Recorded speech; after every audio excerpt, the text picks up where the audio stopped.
عمران ابن حسین رضی اللہ تعالی عنہ روایت کرتے ہیں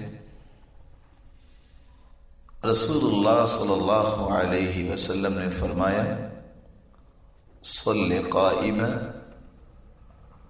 نماز کھڑے ہو کر پڑھو،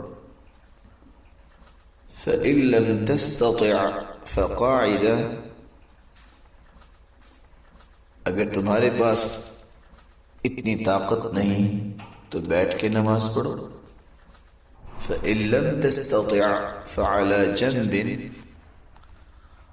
اور اگر اتنی بھی طاقت نہیں تو پہلو کے بل ہو کے نماز ادا کرو۔ اور بعض روایات میں یہ الفاظ بھی ہیں فأومئ ماء، کھڑا ہونا، بیٹھنا، کروٹ کے بل اگر دشواری ہے، جس کیفیت میں بھی ہو اشارہ کر لو، نماز کا ثواب اور اجر پورا ہی ملے گا۔ اس کے ساتھ ایک دوسری روایت کا بھی اضافہ کر لیجئے، صلاة الرجل قاعدا نصف صلاة الرجل قائما،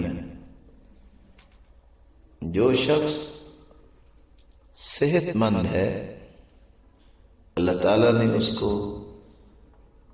جسمانی طور پہ کوئی ایسی عوارض نہیں ہے، وہ اگر بیٹھ کے نماز پڑھتا ہے